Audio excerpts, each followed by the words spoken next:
मित्रांनो, शालिनी भक्तिसागरमध्ये तुमचे मनपूर्वक स्वागत आहे। तर मित्रांनो, आज आपण या व्हिडिओच्या माध्यमाने ऐकणार आहोत श्रीमद भागवत पुराण रहस्य। तर कोणी चॅनलला नवीन आलं असेल तर लाल बटनवर सबस्क्राईब करा, ऑलवर क्लिक करा आणि जास्तीत जास्त जणांना शेअर करा।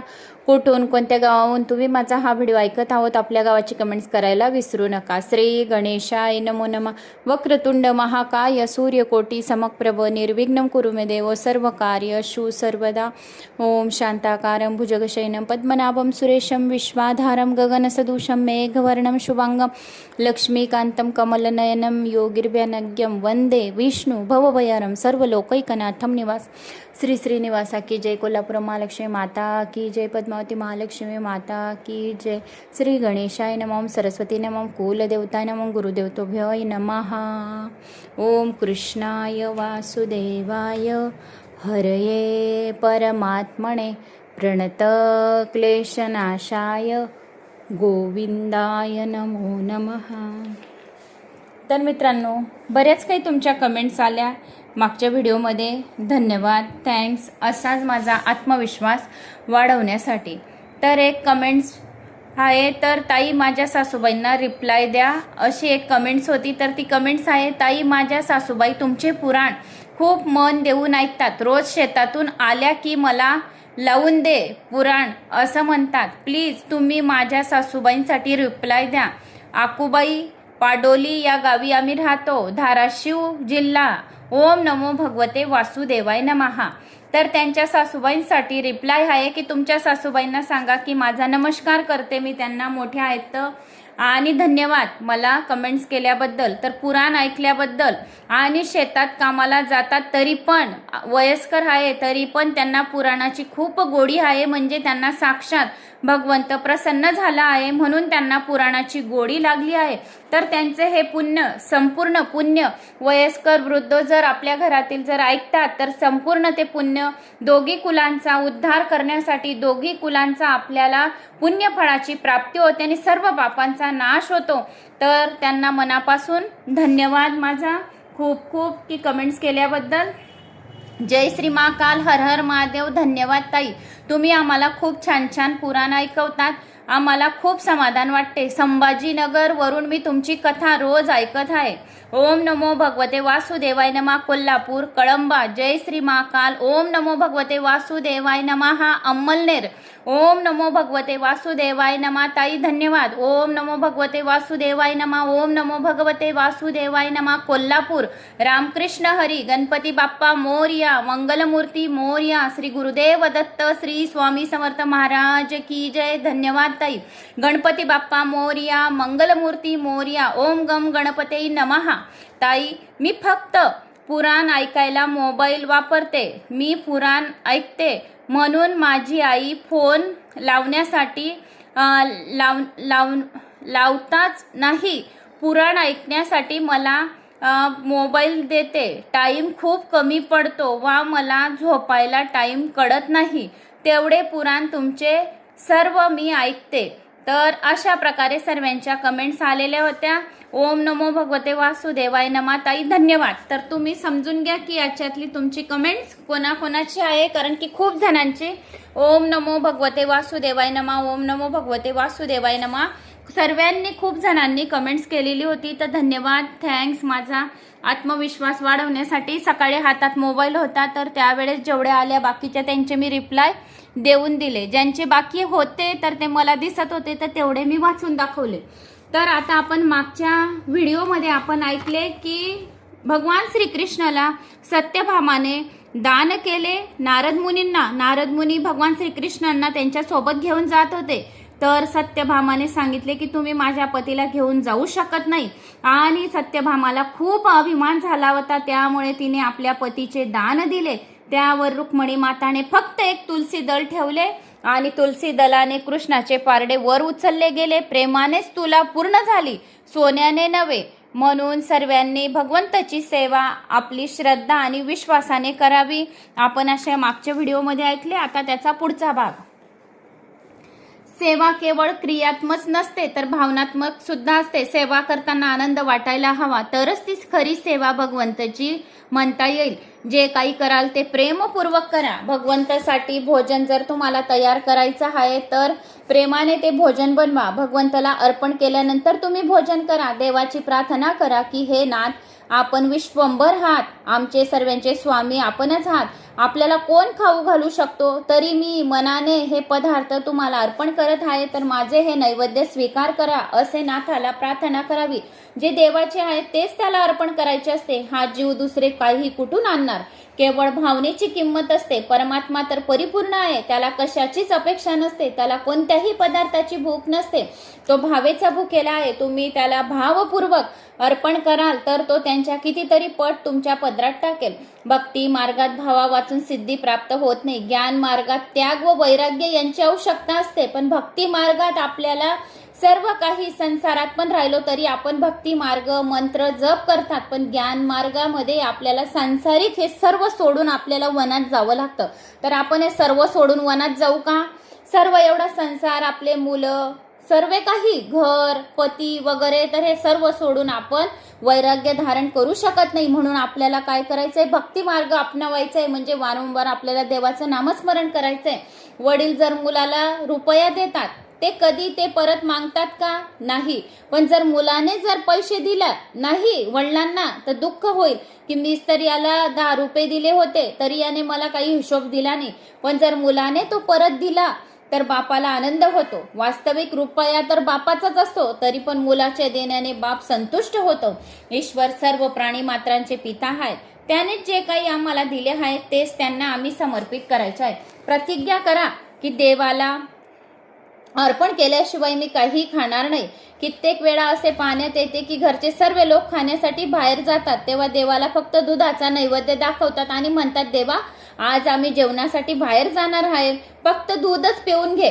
पण काही चांगली गोष्ट नाही. घरात कोणालाही जेवायचे नसले तर देवांसाठी सर्व स्वयंपाक केला पाहिजे. पुराण ऐकणे जर एखादा शुभ संकल्प केला गेला नाही तर वक्त्याचे कथन आणि श्रोत्याचे श्रवण दोन्ही सुद्धा निर्थक आहे. आता मी तुम्हाला वक्ता म्हणून सांगत आहे आणि तुम्ही श्रोता म्हणून श्रवण करत आहे.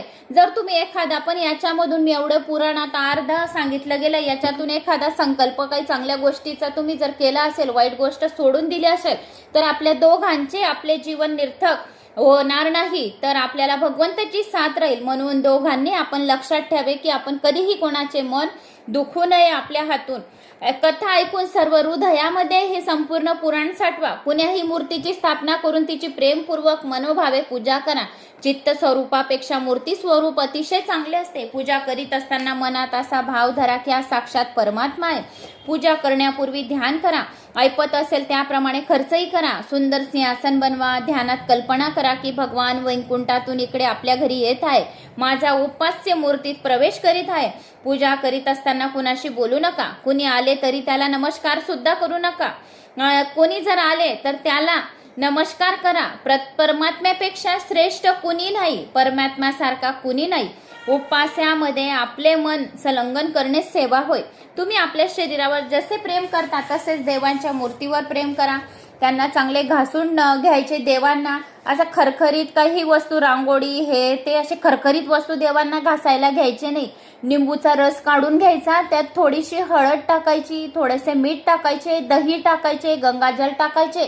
अशाने मस्त छान देवांना सॉफ्ट वाटेल. आपण कसं सॉफ्ट वस्तू आपल्या शरीरावर यूज करतो तसे सॉफ्ट वस्तू देवांना घासायचे पण आहे, तर सॉफ्ट वस्तू यूज करायची. खरखरीत काय ते स्कॉच ब्राईट हे ते असे यूज करायचे नाही खरखरीत वस्तू. तर त्यांना पण लागते, जसे आपल्याला लागते शरीरावर तर भगवंताला पण लागते. म्हणून सॉफ्ट त्यांना चांगले व्यवस्थित आंघोळ घालायची, आरामाने इत्र लावायचे. आपण कसं स्प्रे मारतो तर त्यांना पण इत्र लावायचे. प्रत्येक देवाला इत्र लावायचे.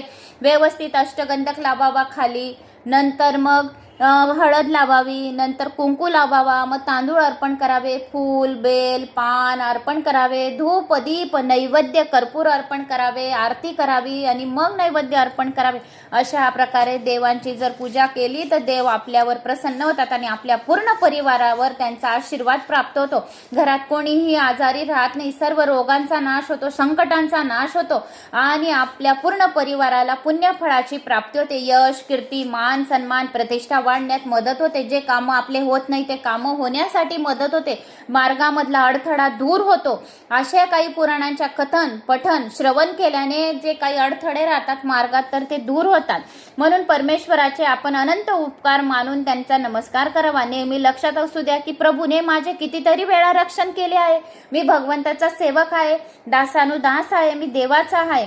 पूजेत सेवेत दास्यभाव मुख्य असतो. दास्यभावाने हृदय लवकर भरून येते.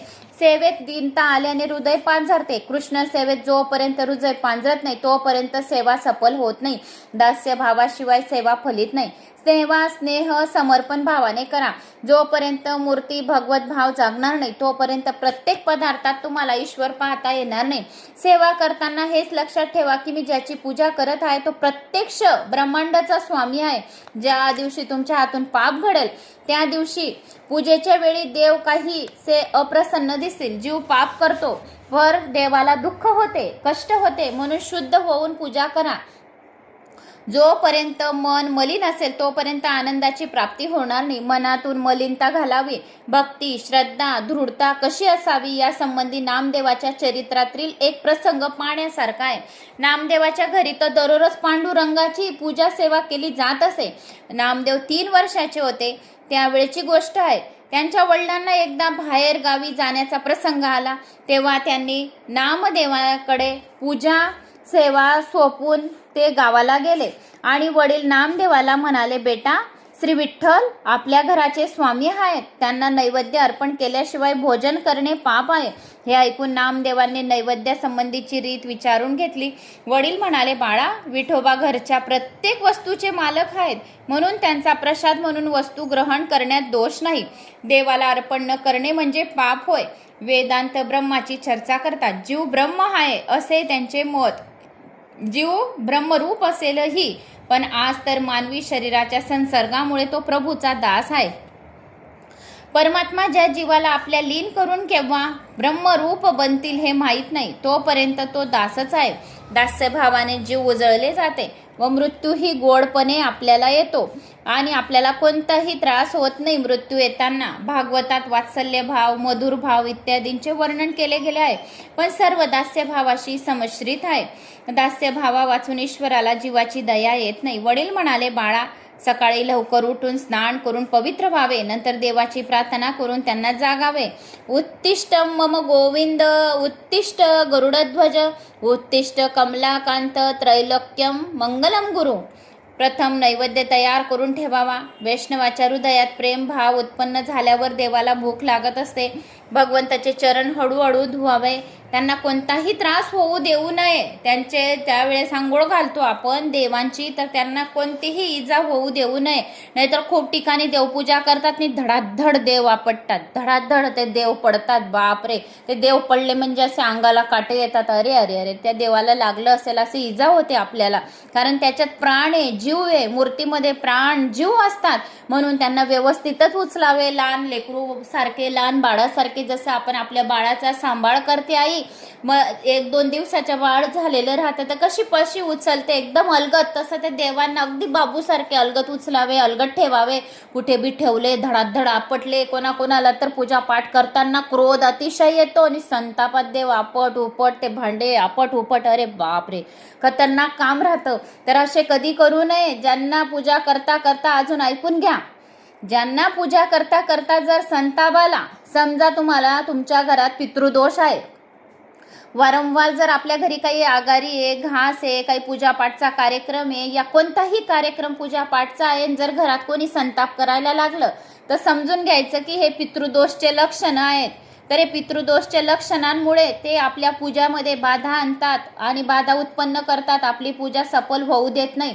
तर अशा लोकांनी काय करायचे, ज्यांना संताप येतो पूजापाठच्या वेळेस या आगारी आहे, काही पूजापाठचे कार्यक्रम आहे, संताप येतो, त्यांनी शनिवारी पिंपळाच्या झाडाखाली जावे, दूध आणि पाणी घेऊन जावे आणि ते दूध आणि पाणी ओम नमो भगवते वासुदेवाय नमः या मंत्राचा जप करत करत पिंपळाच्या झाडाला अर्पण करावे, काळी तीळ अर्पण करावी, दिवा लावावा आणि काळ्या मुंग्या दिसतील तर तेथे साखर टाकून द्यायचे. याच्याने पितृदोष दूर होतो. आणि ज्यांच्या घरी खूपच भयंकर पितृदोष आहे, लग्नाचे कार्य जुळत नाही, काहीतरी काम करायला गेलो आपण, पुढचे कामाचा विचार करतो तोपर्यंत दुसरेच काही काम येऊन जाते आणि त्या कामाला अडथळा येतो, लग्न झाले, मूलबाळ होत नाहीये, भरपूर काही अशा समस्या राहतात.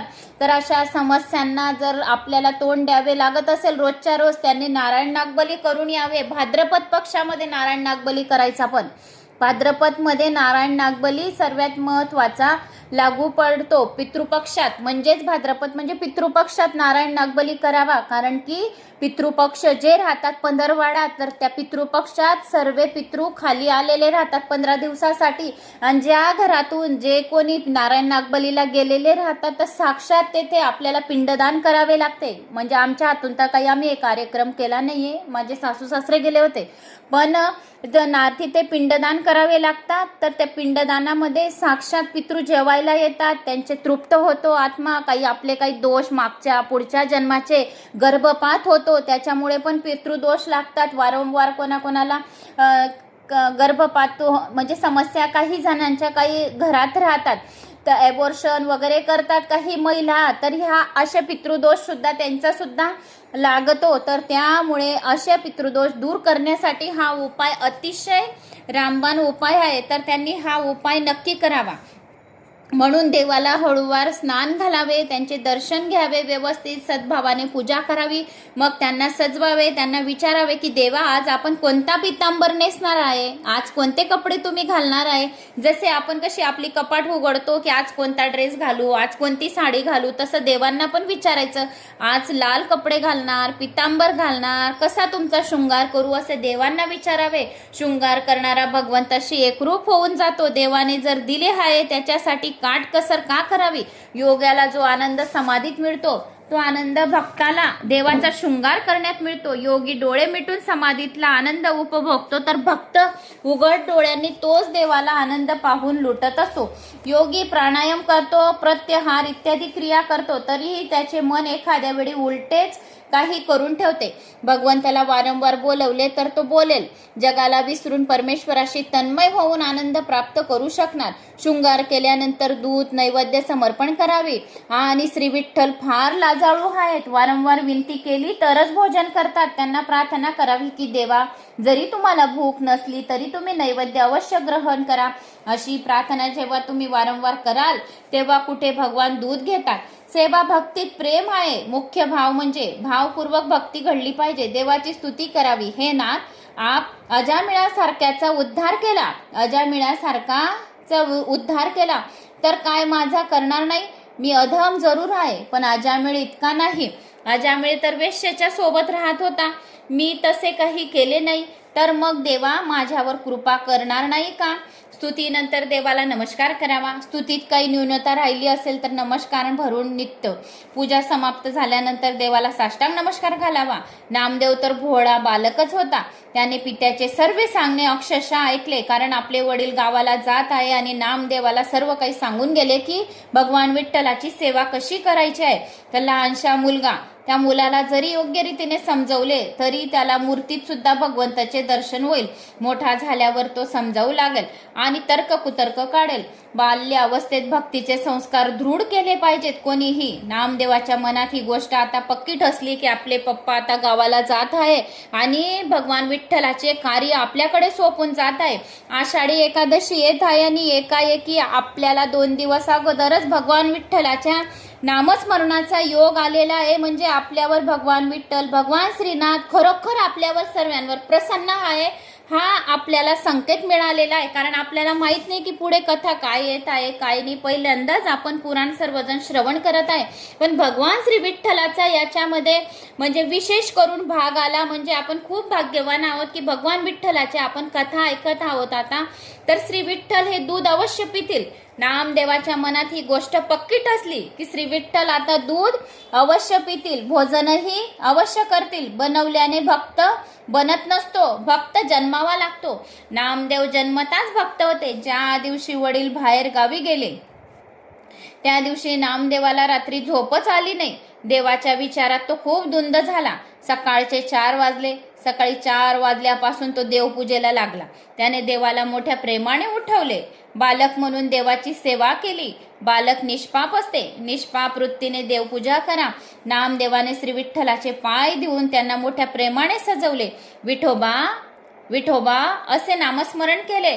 मोठे प्रसन्न दिसू लागले. विठोबा आता मोठे प्रसन्न दिसू लागले. नामदेव घरचे गरीब होते. देवाला प्रिय असलेली तुळशीची माळ त्यांनी विठोबाच्या गळ्यात घातली. थोडे देऊन पुष्कळ दिल्यासारखे ज्याला वाटते तो देव पुष्कळ देऊनही ज्याला थोडेच दिल्यासारखे वाटते तो जीव होय. नामदेवाने विठोबाला गोपीचंदनाचा टिळा लावला. शृंगारानंतर देवाला भूक लागत असते. आमच्या हृदयात जर प्रेम असेल तर मूर्तीतला देव सुद्धा जागृत होतो. प्रेम जडाला चेतन करते. प्रेमाचा अभाव चेतनाला जड बनवते. नामदेवाने दूध आणून देवापुढे ठेवले व प्रार्थना करू लागला. विठ्ठला, तू जगाचा पालन करता आहेस. तुला काय खाऊ घालू शकतो मी? विठ्ठला, ए विठ्ठला, तुझेच तुला मी देत आहे. त्वदीयम वस्तू गोविंद तुभ्यमेव समर्पय असा स्तोत्र म्हटलं आणि नामदेव वारंवार देवाला विनवू लागले. पण नामदेवाचे प्रेम पाहून देव दूध पिणे सोडून नामदेवालाच पाहू लागले. देव जागृत झाले. नामदेवाने जेव्हा हाका मारल्या, विठ्ठला, ए विठ्ठला, उठ, तू आता दूध पी, असे त्याची भोळी भक्ती बघून भगवान विठ्ठल तर ते दूध पिणे सोडून ते नामदेवालाच बघू लागले. देव दूध पित नाही हे पाहून नामदेव म्हणाले, देवा, मी लहान बालक आहे. आजपर्यंत मी आपली सेवा कधी केली नाही. माझ्याकडून काही चुकले का? म्हणून आपण नाराज झालात तर मग आले नाही का दूध प्यायला? माझ्यावर नाराज झाला का तुम्ही? आपण दूध का पित नाही आहे? विठ्ठला, आपण दूध का पित नाही आहे? आपल्याला भूक लागली नसेल का? तरी देवा, दूध प्या, असे नामदेव त्या विठ्ठलाला विनवू लागले. दुधात साखर तर कमी झाली नाही ना? फिक्क झालं का दूध? दुधात साखर कमी झाली का? साखर आणून देऊ का? अशी शंका वाटून नामदेव घरी गेले आणि त्यांनी आणखी दुधात साखर टाकली. काय, घरी गेले आणि दुधात साखर टाकून आणली की फिक्क असेल म्हणून देव पित नाहीये? नामदेव म्हणाले, देवा, आपण दूध पिणार नाही तर मीही दूध पिणे सोडून देईन. आपण जर दूध पिणार नाही तर मी माझे डोके आपल्या पायावर फोडेन. नामदेवाला भीती वाटत होती की जर विठोबा दूध प्याले नाही तर वडील आपल्याला आता रागवतील. नामदेव आपले डोके फोडणार इतक्यात देवाने दुधाचा प्याला उचलला. आज जड मूर्ती ही चेतन झाली. नामदेवाचे प्रेम पाहून विठोबा अतिशय प्रसन्न झाले. विठोबाला दूध पिताना पाहून नामदेवांना खूप आनंद झाला. नामदेवाला आशा वाटत होती की देवाचा थोडा तरी प्रसाद आपल्याला मिळेलच. सर्वेच्या सर्व दूध गट गट गट गट करण्याच्या विचारात पाहून नामदेव देवाला म्हणाले, दूध गट्टकिरी करण्याच्या विचारात पाहून नामदेव देवाला म्हणाले, देवा, आज तुम्हाला काय झाले आहे? काय सर्वेच्या सर्वे दूध तुम्ही पिणार?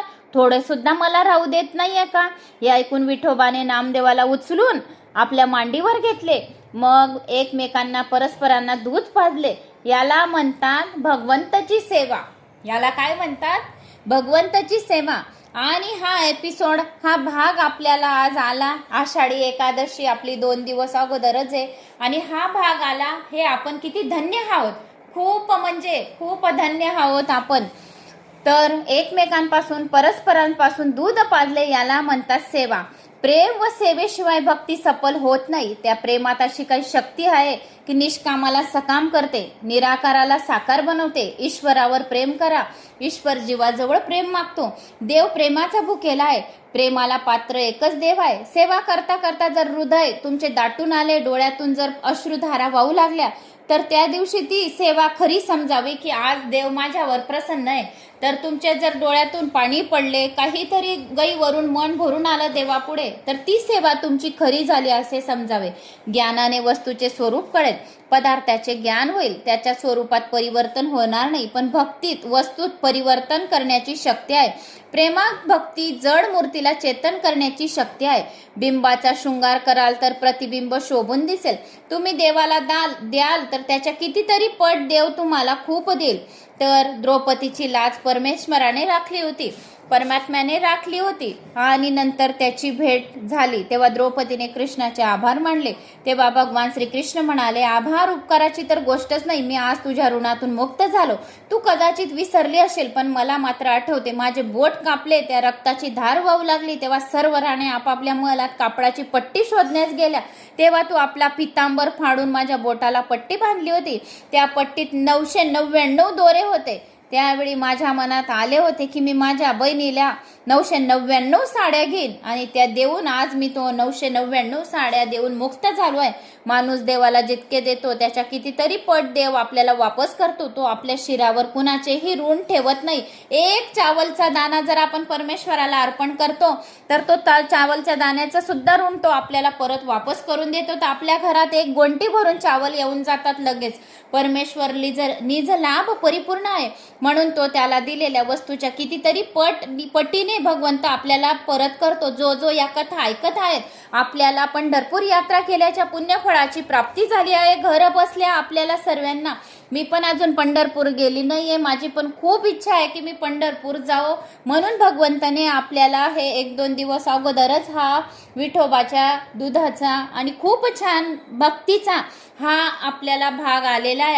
आज आपल्याला घरी बसून आपल्याला भगवंताची सेवा करायला मिळाली आणि नामदेव आणि भगवान विठ्ठलाचे वर्णन आपल्याला मिळाले ऐकायला. तर ऐकून कानांना खूप सुकून वाटले. हृदयामध्ये आपले प्रेम दाटून येत आहे. असे आपल्याला भास होत आहे की साक्षात विठ्ठल भगवान आपल्या समोरच उभा आहे. जणू काही असे वाटत आहे एवढासा बाळ लहानसा नामदेव दुधाकरता देवाला किल्यावणे करत होता की दूध फिक्का आहे का, दुधात साखर तर नाही, भूक नाही लागली का. जणू काही भगवंत त्या नामदेवालाच पाहू लागले की एवढे लहान आरामाने बाळासारखं त्यांना उचलून त्यांची आंघोळ घातली, शृंगार केला, दुधाचे नैवेद्य दिले. आणि देवाची बी लीला पहा की नामदेवाला आपल्या मांडीवर बसवण्याचा योग आला. ही सर्वात मोठी भाग्याची गोष्ट. तर आपण सर्वजण भाग्यवान आहोत की आपल्याला माहित नाही की भगवान विठ्ठलाचा आज एपिसोड येणार आहे असं. तर खूप ही पुण्याची गोष्ट आहे आपल्याकरता. तर आपल्याला आषाढी एकादशीच्या पुण्यफळाची प्राप्ती होऊन गेली आज खरोखरच ही कथा ऐकून. तर भगवान श्रीकृष्णाने तेव्हाच सांगितले की माझ्या बहिणीला काय करेल मी, 999 साड्या देईल. तर त्या साड्या देऊन मी आज त्या ऋणामधून काय झालो, मुक्त झालो. आणि आपल्या शिरावर कुणाचे कर्जे भगवंत ठेवत नाही. एक दाना बी आपण त्याला दिला तर तो त्याच्या 1000 पटीने ते दाणे वापस करतो. तर प्रल्हाद सुद्धा स्तुती करत आहे की देवा आपल्या मंगलमय सद्गुणांचे मी कसे वर्णन करू. ब्रह्मादी देवांना आपल्या लीलेचा अंत लागला नाही. आपण शांत व्हा. आपण माझ्या पिताचा वध केला, चांगलेच झाले, पण माझे वडील जगाला त्रास देणारे होते. आपले हे भयंकर स्वरूप पाहून देवांना भीती वाटत आहे. मला मात्र काही भय वाटत नाही. आपल्या उग्र रूपाचे मला मात्र भय वाटत नाही. मला या संसाराचे भय वाटत आहे. संसार चक्र कदनाद ग्रस्तां प्रणिता बद्ध स्वकर्म भिरुशतम तेंग घ्रीमूलम पीतोपवर्ग शरणम रुयसे कदानु. म्हणजे याचा अर्थ असा आहे की हे दीनबंधू, मला तर हा संसार चक्रात रगडून जाण्याची भीती वाटते. माझ्या कर्मपाशांनी बांधून मला या भयंकर जीवजंतूमधून सोडून दिले गेले आहे. सर्व जीवांचे एकमात्र शरण व मोक्ष स्वरूप आहे असे आपण आहात. आपल्या चरणाशी आपण मला प्रसन्नतेने कधी बोलवाल. आपणच सर्वांचे आश्रय आहात. आपणच आमचे प्रिय मित्र आहात. आपण सर्वांचे परमानंद आहात. आपल्या लीला कथेचे गायन करीतच मी सहजरीतीने दुस्तर संसार पार तरून जाईन. दृष्टा मया दिवी विभोखिल दिशनयापाना मायुश्रियो विभव इच्छती यजनोयम यस्य मत पितु कुपुती हास वृजुभी प्रभू विस्फुर्जितेन लुलिता सतु ते निरसत. ज्याच्या प्राप्तीसाठी सर्व संसारी जीव धडपडत असतात त्या स्वर्गातील लोकपालांचे आयुष्यातील लक्ष्मी ते वैभव सर्व काही मी पाहून चुकलो आहे. माझ्या वडिलांना कोणत्या वस्तूची न्यूनता होते. नजरेची एक फेक सर्व काही आणून देण्याला समर्थ होते. स्वर्गातील सर्व संपत्ती त्यांना प्राप्त झाली होती, तरी त्या सर्वांचा नाश झाला. भोगाच्या उपभोगाचे असे विनाशकारी परिणाम मी पाहिले आहेत. म्हणून मी भोगाभोग, दीर्घ आयुष्य, लक्ष्मी, ऐश्वर्य, इंद्रभोग वस्तू किंवा ब्रह्मदेवाचे वैभव इत्यादींची मला इच्छा नाही. मी तर म्हणतो आयुश्रियम विभव मैद्रीम मा वीर पश्चात न इच्छामि ते. म्हणजेच भगवान, हा संसार तर अंधकारमय आहे. एक असा कूप आहे की ज्योत नेहमी दंश करण्यास तत्पर असलेला एक कालसर्प फिरत असतो. विषय भोगाची इच्छा करणारा जीव कुपात फसलेला आहे. हे वैकुंठनाथ, हे सर्व काही मी जाणतो, तरी पण माझे मन आपल्या गुणलीला श्रवणात रमत नाही. माझ्या मनाची दुर्दशा झाली आहे. माझे मन दुष्ट असून पाप वासनांनी ते दूषित झाले आहे. ते कामभोगासाठी नेहमी आतुर असतात. हे मन हर्ष, शोक, लोक, परलोक, धन, पत्नी, पुत्र इत्यादींच्या चिंतेत नेहमी गुरफटलेले आहे. मन इस्तता भटकत असते. त्याला नियंत्रित करणे मोठे कठीण काम आहे. ते कामातूर, भयत्रस्त आहे. नाना प्रकारच्या इच्छांनी दूषित झालेले आहे व दुःखी आहे. भगवान सिंह म्हणाले, बाळा, बिघडलेले मन भगवंताच्या नाम जपाशिवाय सुधरत नाही. प्रल्हाद, तुझे मन बिघडलेले नाही, ते शुद्ध आहे. म्हणूनच तुझे आणि माझे दर्शन घडले आहे. तू मला पाहू शकलास. प्रल्हाद पुढे म्हणाला, हे अच्युता, हे नरहरे, नेहमीच अतृप्त राहणारी ही जीभ मला स्वादिष्ट पदार्थाकडे आकर्षित करते. हे जनइंद्रिय विषय संभोगासाठी सुंदर स्त्रीकडे, त्वचा कोमल स्पर्श सुखाकडे, पोट भोजनाकडे, कान मधुर संगीताकडे, नाक सुगंधकडे, द्रव्यांकडे चंचल, डोळे सौंदर्याकडे मला आकर्षित करीत राहतात. कर्म इंद्रिय सुद्धा आपल्याला विषयांकडे जीवाला ओढत असतात.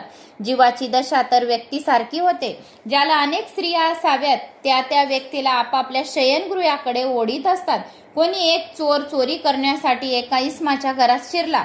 कोणीतरी साहेबांचे ते घर होते. त्याला 2 स्त्रिया होत्या. एक स्त्री त्याचे केस धरून त्याला वर होडीत होती व दुसरी स्त्री त्याचे पाय धरून त्याला जमिनीवर घासत होती.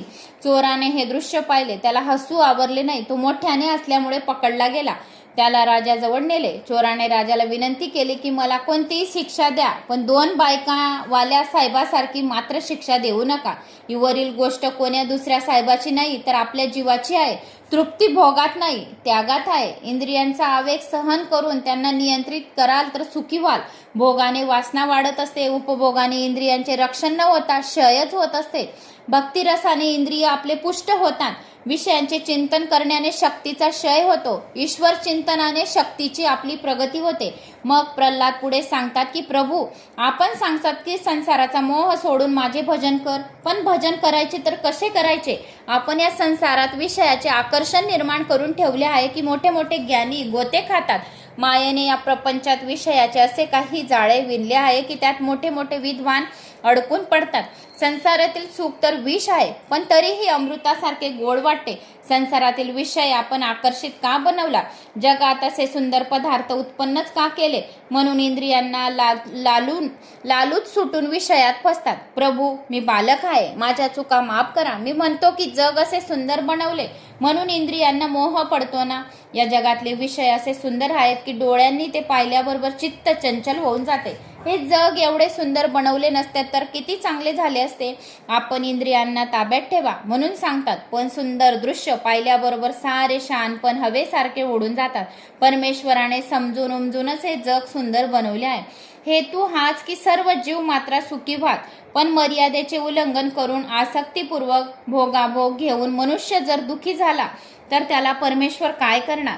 त्यात ईश्वराचा काय दोष? मर्यादा सोडून जीवाने विषयाचा उपभोग घेतल्यामुळे जर जीव दुखी झाला तर त्यात देवाचा काही दोष नाही. भगवान सिंह प्रल्हादाला समजवतात, जीवांना सुखी करण्यासाठी मी जगातील सर्व पदार्थ उत्पन्न केले आहे. मनुष्य तर अमर्यादापूर्वक आसक्तीपूर्वक पदार्थाचा उपभोग घेऊन दुखी होत असेल तर त्यात माझा दोष कोणता? मर्यादापूर्वक पदार्थाचा आणि विषयाचा उपभोग घेणारा माणूस सुखी होतो. विषयाच्या उपभोगाच्या वेळी माणसाने हे विसरता कामा नये. जगाचा निर्माता तो ईश्वर आहे. तर मित्रांनो, असे आपण या व्हिडिओमध्ये भरपूर काही ऐकले. तर मला अशी आशा आहे की तुम्हाला माझा हा व्हिडिओ आवडला असेल. आवडल्यास लाईक, शेअर, सबस्क्राईब नक्की करा. कुठून, कोणत्या गावात तुम्ही माझा हा व्हिडिओ ऐकत आहोत, आपल्या गावाची कमेंट्स करायला विसरू नका. जय श्री महाकाल. ओम नमो भगवते वासुदेवाय नमः.